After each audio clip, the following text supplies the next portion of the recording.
Part पढ़ेंगे role of learning styles in evolution of student with developmental disabilities.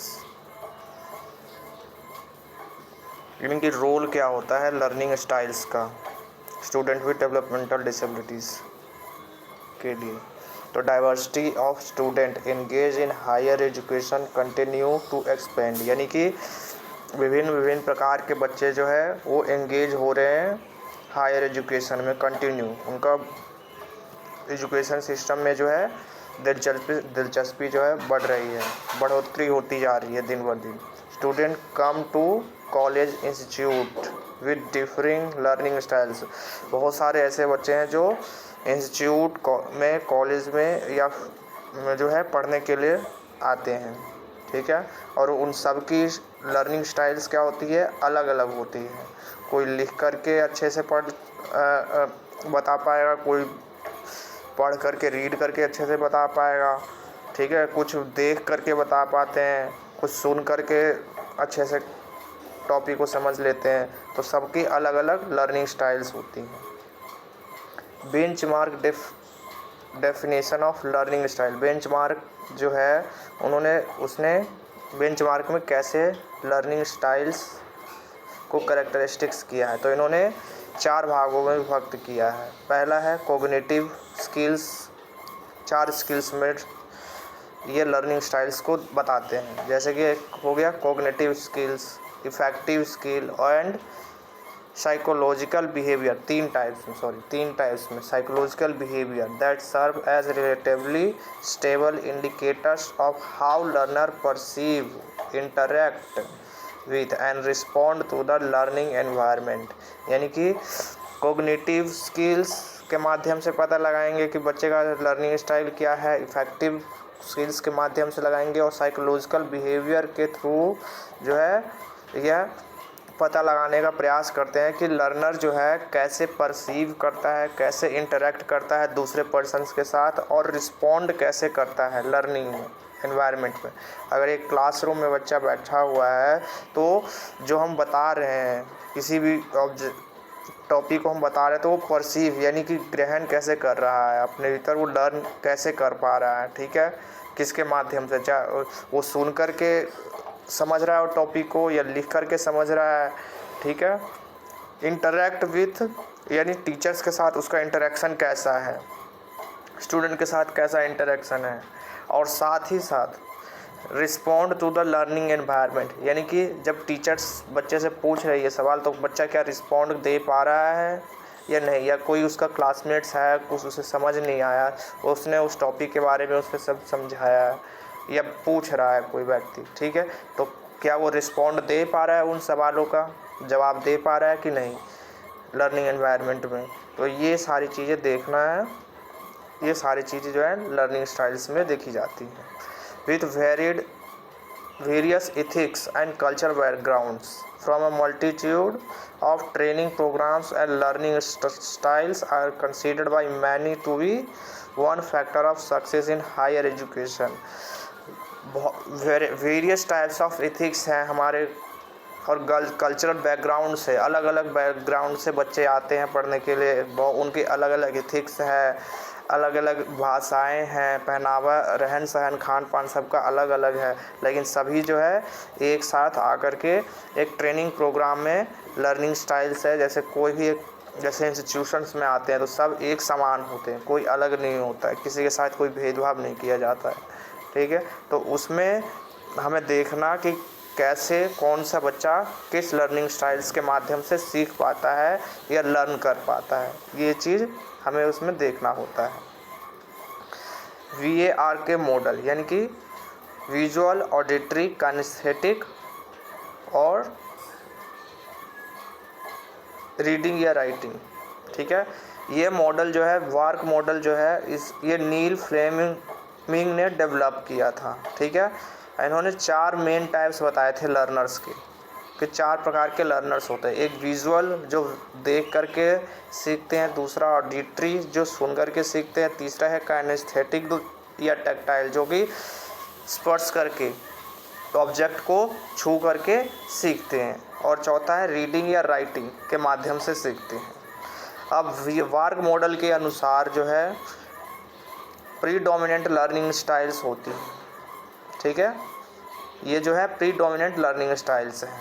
Most people have combination of these 4 styles. ज़्यादातर जो लोग हैं वो combination होता है, 1 या 2 लर्निंग स्टाइल्स का कॉम्बिनेशन होता है, या इन चारों का कॉम्बिनेशन, इन चारों स्टाइल्स का कॉम्बिनेशन होगा ज़्यादातर लोगों में।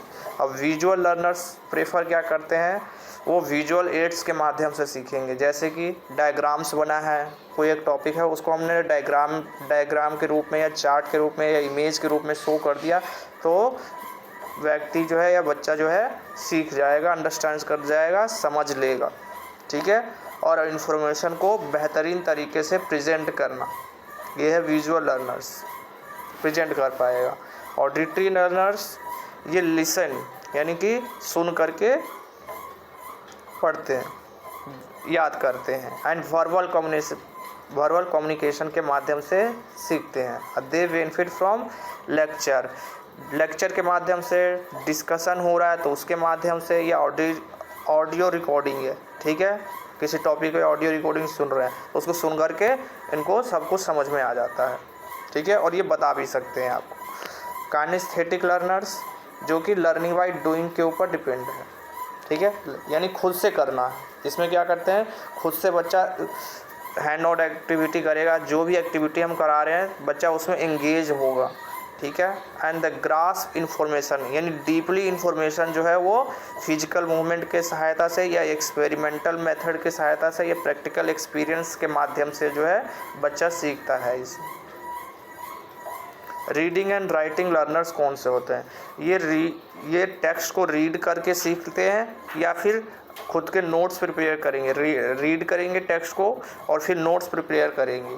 And they prefer written instruction, ये प्रेफर करते हैं रिटन इंस्ट्रक्शन, जो लिखा हुआ इंस्ट्रक्शन है उसको फॉलो करेंगे, टेक्स्ट बुक्स को फॉलो करेंगे, और साथ ही साथ दोनों को फॉलो करते हुए अपना खुद का एक नोट्स बनाएंगे, नोट टेकिंग करेंगे, ठीक है, उसके माध्यम से सीखते हैं।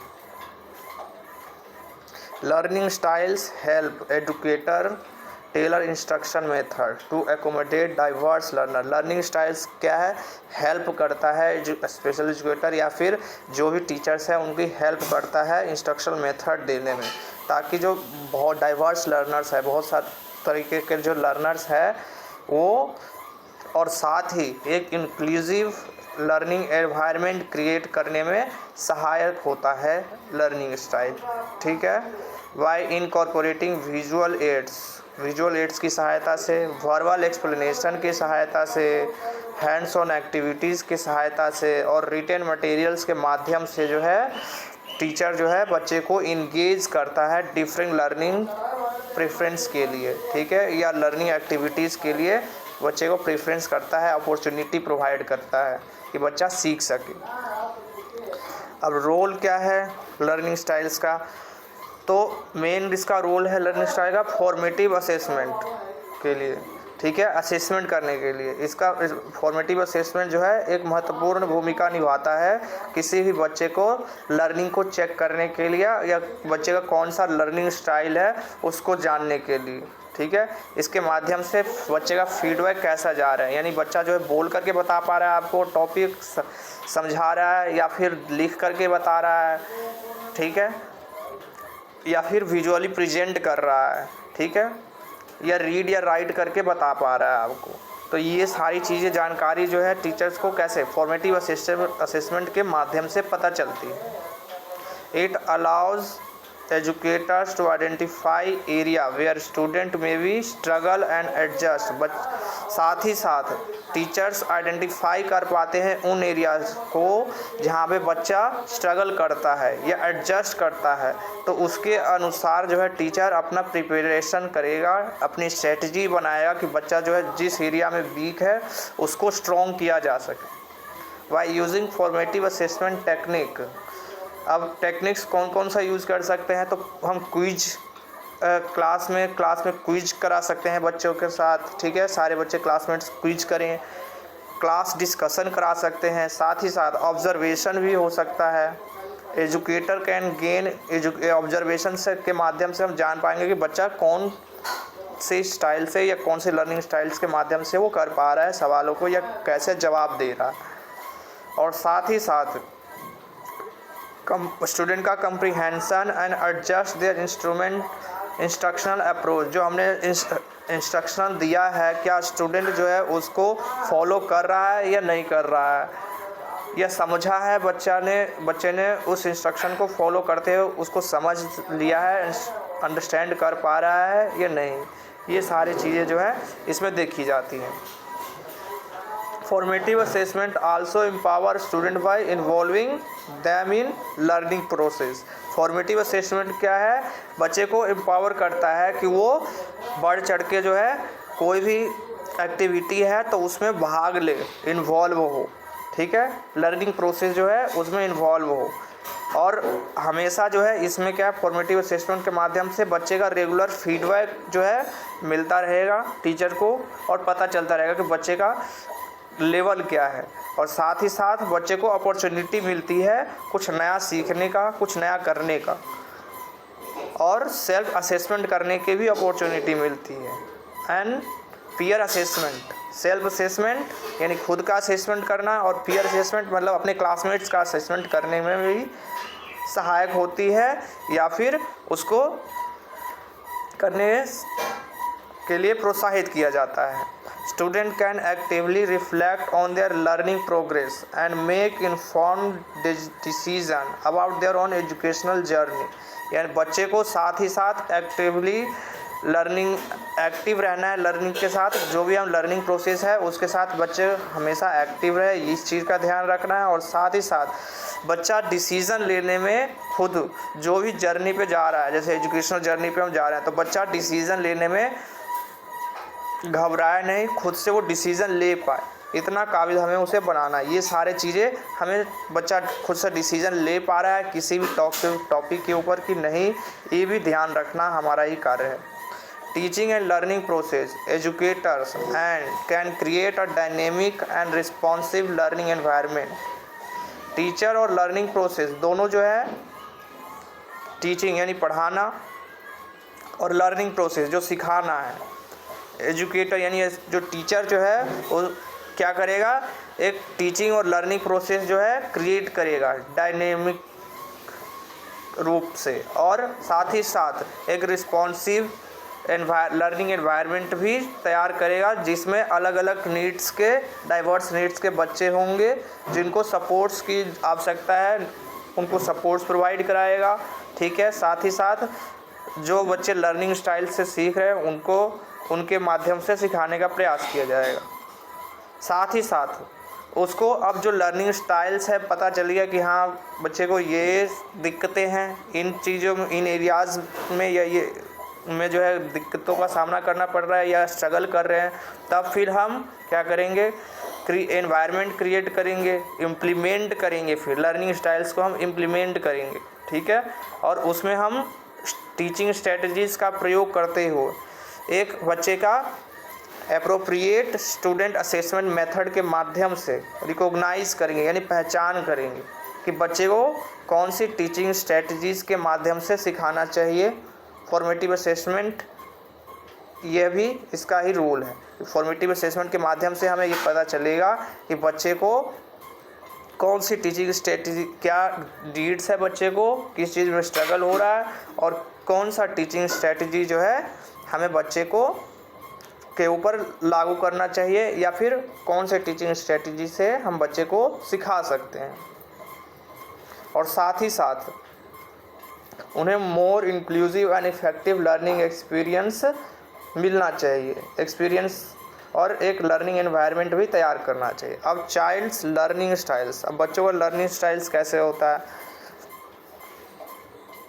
तो बच्चे जो है जितने भी बच्चे हैं सभी मीनिंगफुल लर्निंग करते हैं, हैंड ऑन एक्सपीरियंस या हैंड ऑन एक्सपीरियंस के माध्यम से सीखते हैं, लर्निंग बाय डूइंग के माध्यम से सीखते हैं। जो बच्चे देख नहीं सकते, सुन नहीं सकते, वो टच के माध्यम से, टैक्टाइल के माध्यम से सीखते हैं। लर्निंग बाय डूइंग, मूविंग यानी मूवमेंट के माध्यम से सीखेंगे। कुछ बच्चे जो हैं वो सुन करके और देख करके सीखते हैं, ठीक है। कुछ बच्चे जो है ऑब्ज़र्व करते हैं, अगर आप क्लास में देखो तो बच्चे को आपको ध्यान से ऑब्जर्व करना है कि बच्चा कर क्या रहा है, आइडेंटिफाई करना है बच्चे को कि स्ट्रेंथ क्या है बच्चे का वीकनेस क्या है। इन सभी चीज़ों के बारे में हमें प्रेफरेंस पता होनी चाहिए कि हाँ बच्चा किस चीज़ में स्ट्रॉन्ग है, एकेडमिक स्ट्रॉन्ग है या सोशली वीक है। ठीक है, फिर उसके अनुसार हमें लर्निंग स्टाइल या लर्निंग टीचिंग जो है स्ट्रेटजीज जो है वो बनानी होंगी।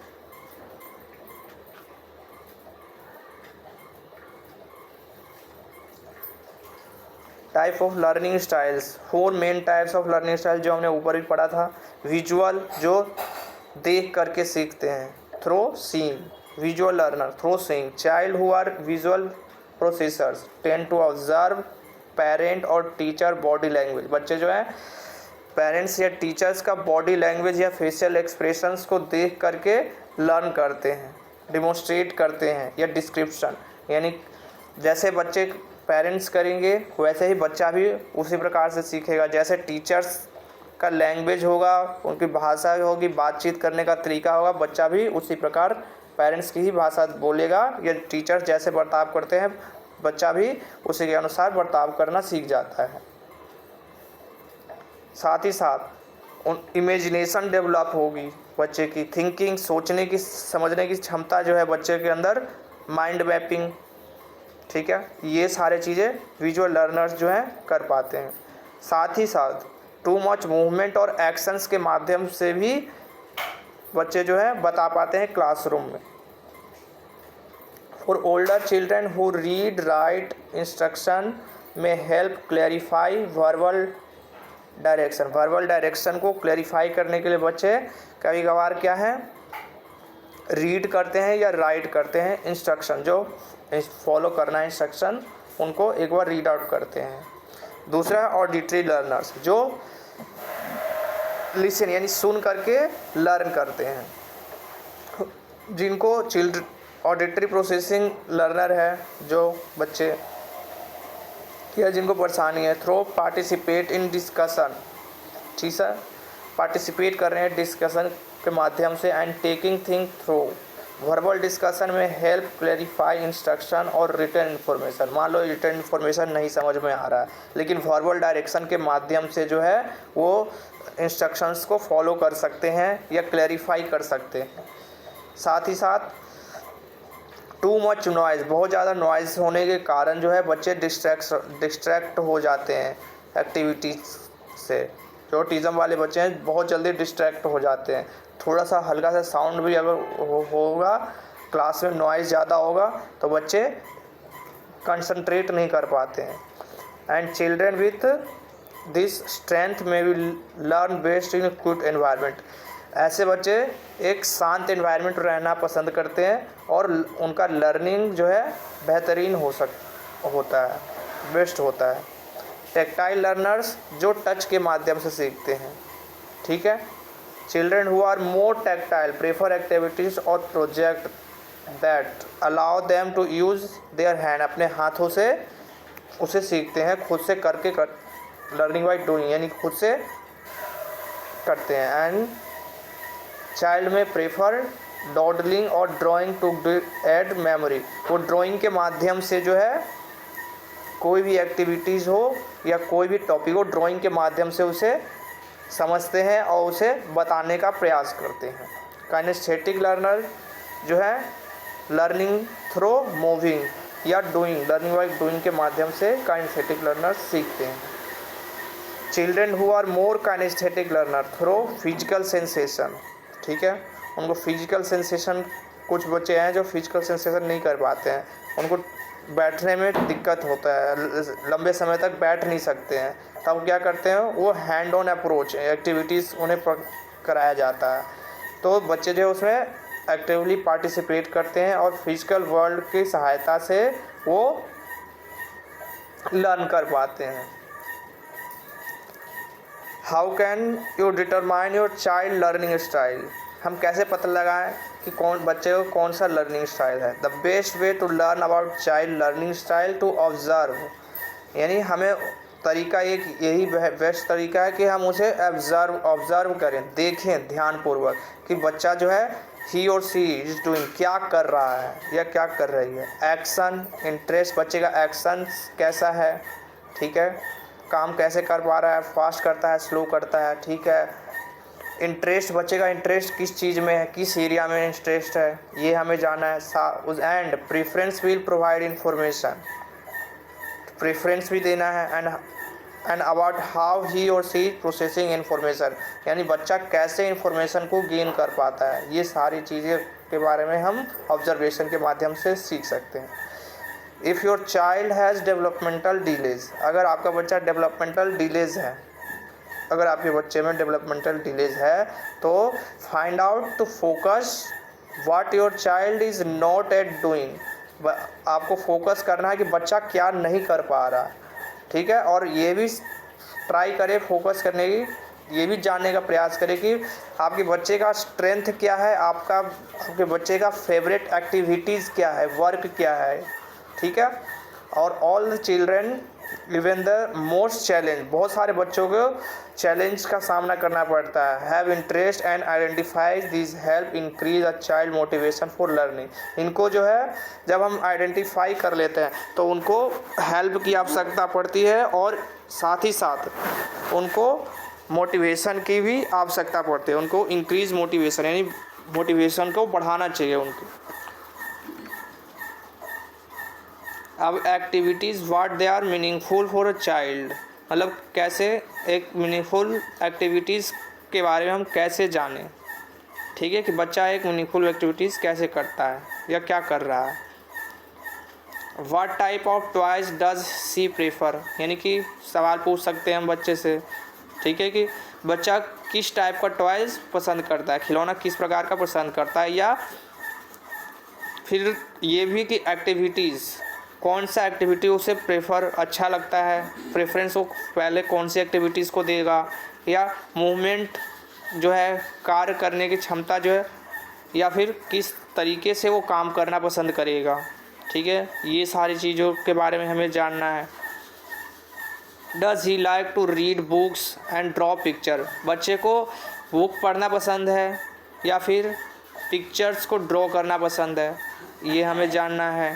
साथ ही बच्चा जो है वो वर्बली बोल सकता है, बोलने में वो बेटर है या फिर लिख करके बताने में उसे सुविधा होती है, ये जानना है आवश्यक है। साथ ही साथ बच्चा क्या एक्टिव है या नहीं है, नॉन एक्टिव है, ठीक है, वो एक जगह से दूसरी जगह जा पाता है नहीं जा पाता है खुद से, या कोई भी एक्टिविटीज़ हो रहा है स्कूल में या क्लास में, जो एक्टिविटी हो रहा है क्या उसमें वो भाग लेता है, पार्टिसिपेट करता है कि नहीं। और साथ ही उसका पैटर्न क्या है, नंबर्स क्या है, ये सारी चीज़ों के बारे में इसमें जानते हैं। अब सपोर्ट कैसे, जब हम इन सब चीज़ों के बारे में पता चल गया कि बच्चे का पैटर्न क्या है, ठीक है, क्या उसको अच्छा लगता है, क्या उस प्रेफर है, कौन सा टॉयज उसको पसंद है, वो बुक्स रीड करना पसंद करता है या पिक्चर ड्रॉ करना पसंद करता है, पार्टिसिपेट करना उसे अच्छा लगता है एक्टिविटीज़ में, कोई भी एक्टिविटी। जब हम ये सब कुछ जान लिया हमने बच्चे के बारे में, तब हम उसको अब सपोर्ट कैसे करेंगे। How can you support your child learning style, हमें पता चल गया कि बच्चे का लर्निंग स्टाइल ये है, तो हम उसको सपोर्ट कैसे करेंगे। तो parents and teacher have tremendous influence on children, understand how a child learn can improve and how we teach them, बच्चे के कैसा समझ रहा है, लर्निंग कैसा, लर्न को कोई भी एक्टिविटी है, ठीक है, क्लास में जो हमने एक्टिविटी करी है, बच्चा उसे कैसे लर्न कर रहा है और हम उसे कैसे पढ़ाएं, ठीक है, उसका इम्प्रूवमेंट कैसे करें, इसके ऊपर हमें ध्यान देना है। पेरेंट्स को भी और टीचर्स को, दोनों को ध्यान देना होगा। अर्ली चाइल्डहुड प्रोग्राम के माध्यम से जो है ऑर्गेनाइज किया जाता है, बच्चों के लिए सपोर्ट्स प्रोवाइड कराई जाती है। Range of children strength and needs के अनुसार, बच्चे का क्या स्ट्रेंथ है, बच्चे का क्या नीड्स है, ज़रूरत क्या है, उसके अनुसार जो है ECP यानी अर्ली चाइल्डहुड प्रोग्राम के माध्यम से सपोर्ट्स प्रोवाइड कराई जाती है। This includes having adequate periods of movement, group circle और म्यूज़िक टाइम भी इसमें ऐड किया जाता है। लर्निंग सेंटर्स है कई जगह पे, ठीक है। Learning centres in classroom that include pyramid of experience, जैसे एग्जांपल के रूप में रीडिंग कॉर्नर्स बना दिए जाते हैं क्लासरूम में या स्कूल्स में। एक ऐसा कॉर्नर है जहाँ पे बच्चा जो है शांति से जाकर के बैठ कर रीड कर सकता है बुक को। एक एरिया बना दिया ब्लॉक एरिया, ठीक है, वहाँ पे एक्टिविटीज़ कर सकता है। एक एरिया है क्लासरूम के अंदर थर्ड पार्ट हो गया मैनिपुलेटिव या फाइन मोटर एरियाज़ या ग्रॉस मोटर एरियाज़, ठीक है, वहाँ पे बच्चा फाइन मोटर स्किल्स या एक्टिविटीज़ कर सकता है। आउटडोर प्ले यानी बाहर खेलने का जगह एंड आर्ट एक्टिविटीज़, ये सारी चीज़ें लर्निंग सेंटर जो है क्लासरूम में ही बनानी चाहिए, या आउटडोर एक्टिविटीज़ है तो वहाँ पे भी उपलब्ध हो। दिस सपोर्ट्स के माध्यम से जो है बच्चा पार्टिसिपेट करेगा बड़ी मात्रा में और साथ ही साथ बढ़ चढ़कर भाग भी लेगा कोई भी एक्टिविटी अगर होता है क्लास में या स्कूल में। एंड आल्सो एक्सपोजर, बच्चे को साथ ही साथ इसमें एक्सपीरियंस भी मिलेगा। As adult we can help children better understanding their strength and individual differences के माध्यम से while support challenges.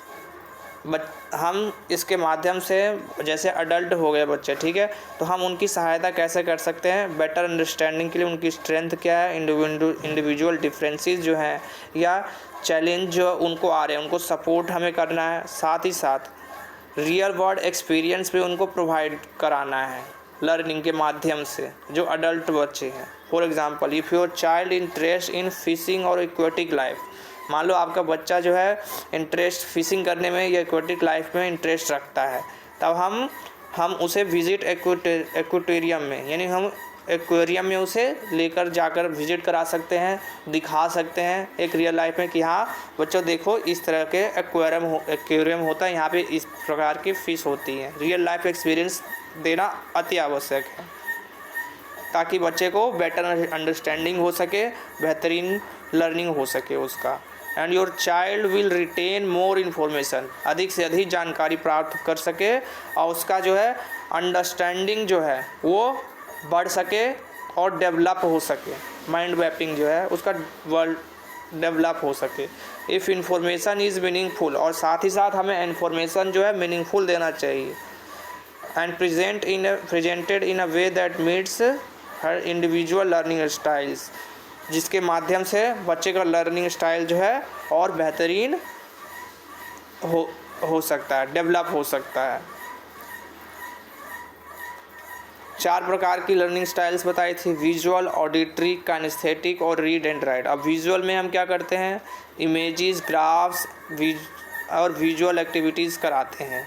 Mind map और डायग्राम ये विजुअल लर्नर्स के लिए हैं। Animation and colour based activities भी विजुअल लर्नर्स के लिए। ऑडिटरी लर्नर्स के लिए क्या क्या कर सकते हैं, तो लिसनिंग एंड स्पीकिंग एक्टिविटीज़ हो सकती हैं, वर्बल रिपीटेशन हो सकता है, वर्बल डिस्कशन हो सकता है, साउंड रिकॉर्डिंग एंड मैनामोनिक डिवाइस के माध्यम से हम बच्चे को सिखा सकते हैं, बता सकते हैं। Read and right, reading and writing, note taking के माध्यम से, इन्फॉर्मेशन इन रिटन वर्ड, यानी रिटन वर्ड के माध्यम से हम बच्चे को इन्फॉर्मेशन प्रोवाइड करा सकते हैं। काइनेस्थेटिक में बच्चा जो है टैक्टाइल लर्निंग करता है, फिजिकल एक्टिविटी करता है। हम मॉडल्स के माध्यम से सिखा सकते हैं और 3D ऑब्जेक्ट के माध्यम से भी हम बच्चे को सिखा सकते हैं, बच्चा सीख सकता है। Thank you very much. Video अच्छी लगी हो तो लाइक, शेयर और सब्सक्राइब ज़रूर करें चैनल को। Thank you.